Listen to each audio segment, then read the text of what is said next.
The FBI recommends no criminal charges filed against Hillary Clinton in regards to the email scandal. Donald Trump fires back. The president, though, says she's perfect for the job. Plus, a Cambria County group asking for your help as they plan to aid the victims of devastating flooding in West Virginia.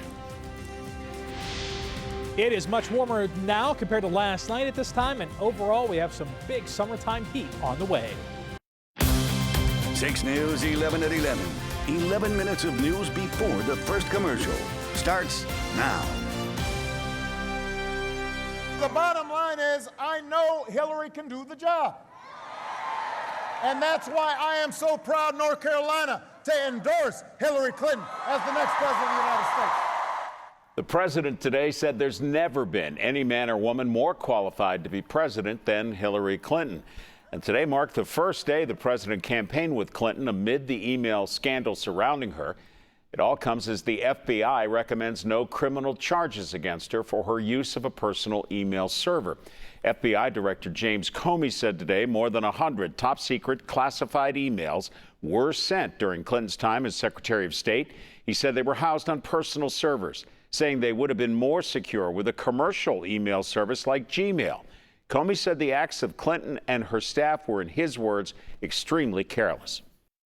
There is evidence that they were extremely careless in their handling of very sensitive, highly classified information. Meantime, the president praised Clinton just hours later at an event that's been planned for weeks, but the White House says it is not going to comment on the investigation or the FBI decision. Political analysts say the FBI announcement today could affect who wins the White House in November. In the meantime, Republican presidential candidate Donald Trump tweeted, FBI director said crooked Hillary compromised our national security. No charges. Wow. He continued his response this evening at a rally in Raleigh, North Carolina. She was guilty. She was guilty. And it turned out that we're not going to press charges. It's really amazing.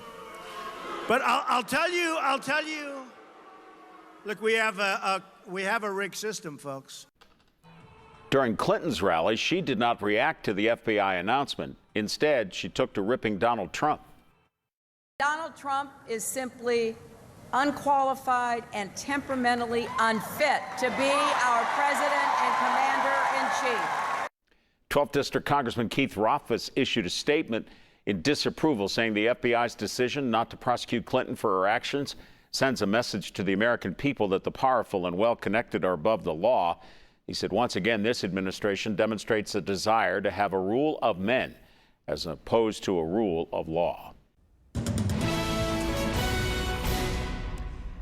Warming up a bit compared to what we had last night at this time, and over the course of the 4th of July, more and more humid air was flowing in from the south and west, so it was warmer last night than the previous night, and tonight we've tacked on 5 in State College, 3 in Johnstown, 3 degrees warmer in Bedford. That trend continues moving into tomorrow evening as well. Radar and satellites over the last 6 hours going back since 5 o'clock this afternoon. Just a couple of patchy clouds at times throughout the southern half of the state. Otherwise, we are crystal clear.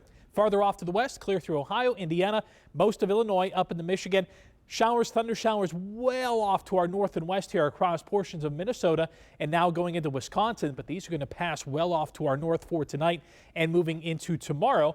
Our weather direction is farther off to the south. So a lot of sunshine, a couple of clouds, maybe a heat-driven storm in spots. But overall, that's a typical summertime pattern. Just under 70 at daybreak, 85 tomorrow afternoon with high humidity.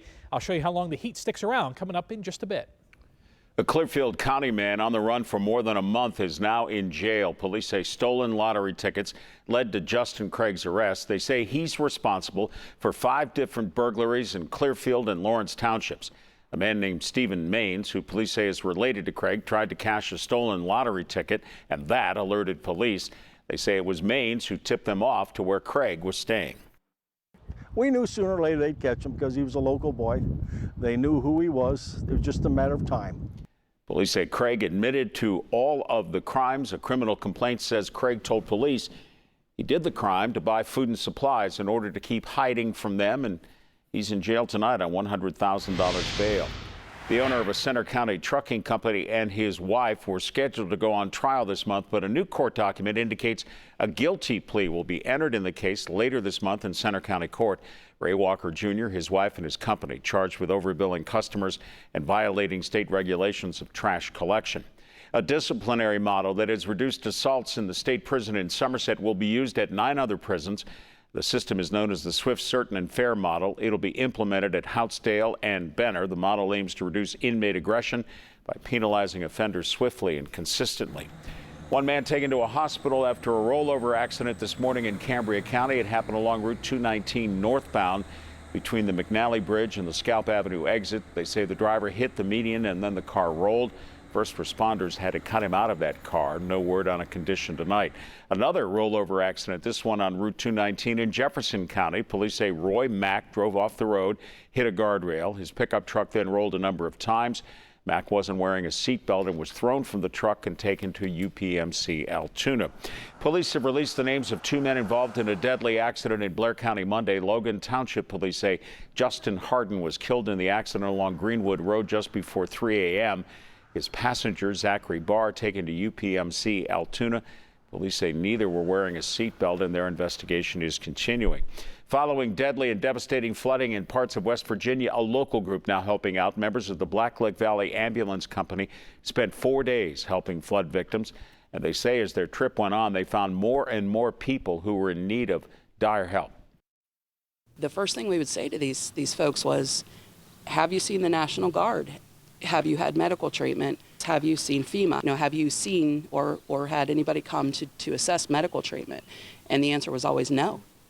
The group plans to make a second trip to West Virginia next week. If you'd like to help, there's a list of items that they need on our website, WJACTV.com. Donations can be taken to the Black Lake Valley Ambulance Building in Nannyglow. 6 food pantries serve Bedford County, but now one's cutting ties from the food bank. Leaders of the Bedford Food Pantry, now called Bedford Food Outreach, have decided to operate independently. Splitting from the food bank means they'll no longer receive state funding. Food bank workers tell us they now have to reassign more than 500 families to another pantry, and Food Outreach tells us why they left.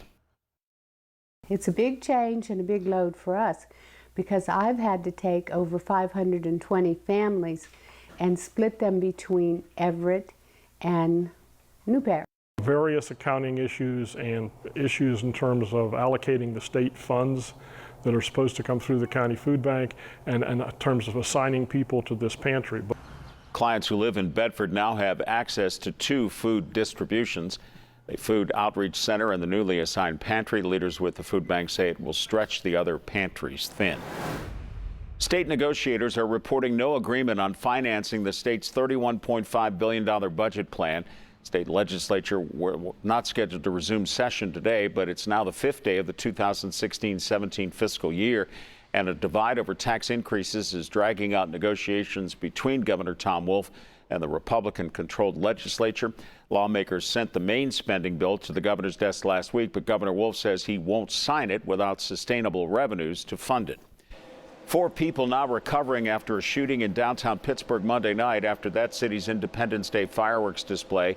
Police say they do have a teen in custody, but aren't saying if he'll be charged with the shooting.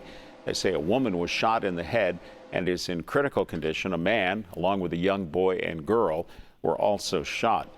Restore the statue of former Penn State head football coach Joe Paterno. That's what more than 200 former Penn State football players, coaches, and staff are now asking university leaders. The bronze statue was removed in July of 2012 in the fallout from the Jerry Sandusky child sex abuse case and 10 days after the release of the controversial Free Report.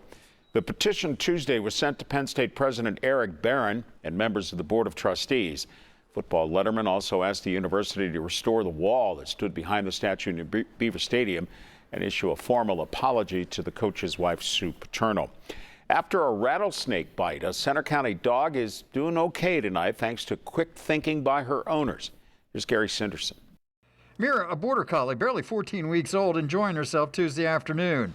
But it was last Friday while on a trail hike with her owners when Mira was suddenly bitten by a rattlesnake. Yeah.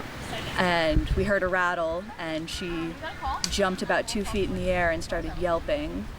and that's when we realized that she'd gotten bit.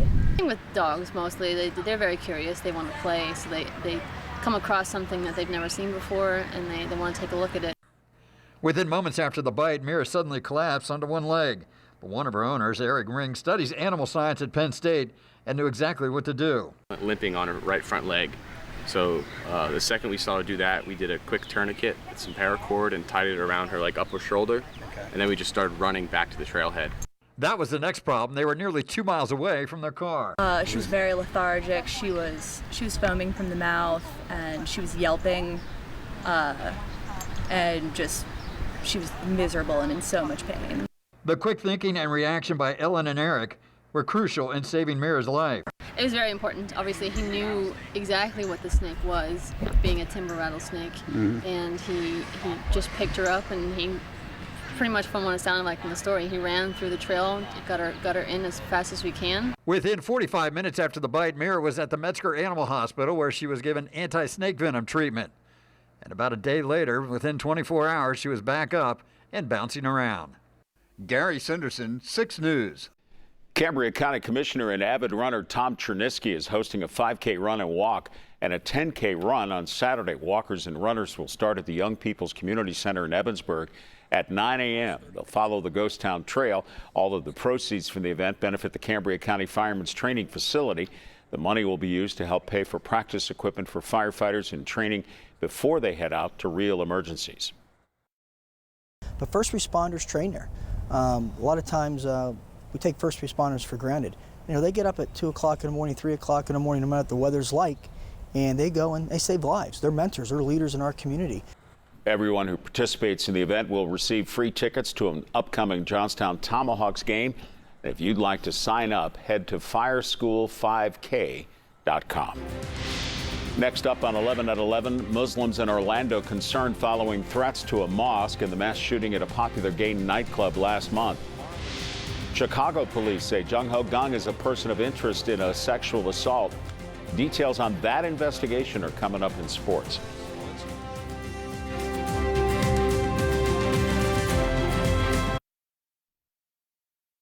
Six News. Coverage you can count on. Police responded to a shooting northwest of Atlanta this afternoon. Authorities say at least 3 people were shot and taken to a hospital.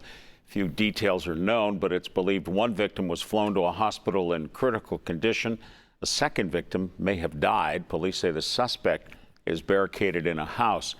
Muslims will celebrate the end of Ramadan Wednesday, but in Florida, some are wondering if it's safe. Tensions are high at mosques following a security scare at the Islamic Center of Orlando Sunday, forcing it to evacuate.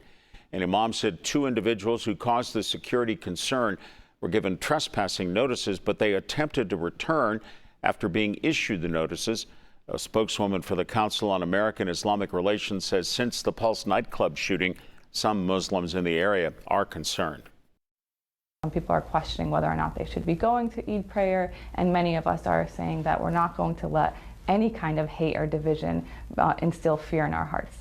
Leaders at mosques and Muslim community centers in the greater Orlando region say everyone is welcome to celebrate Ramadan and their services will continue. Trial by judge is what the highest ranking police officer charged in the deaths of Freddie Gray wants. Lieutenant Brian Rice faces a number of charges that include manslaughter. Gray suffered a severe spinal injury while in Baltimore police custody in 2015 and died a week later.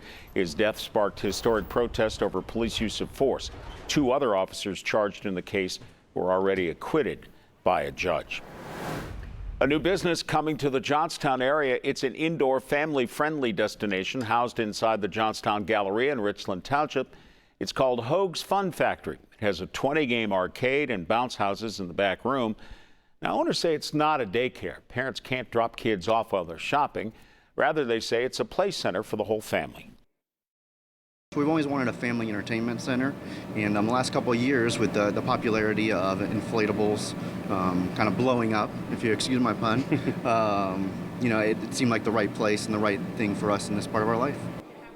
The Fun Factory, teaming with Cuddles for Kids, that's a charity that donates toys and stuffed animals to hospitals across the state.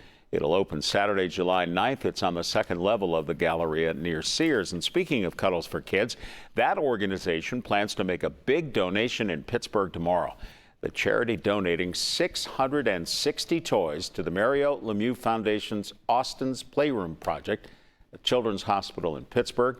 Connor Hagans, the founder of Cuddles for Kids, says the donation will greatly benefit the patients inside the hospital, making it a much more comfortable stay.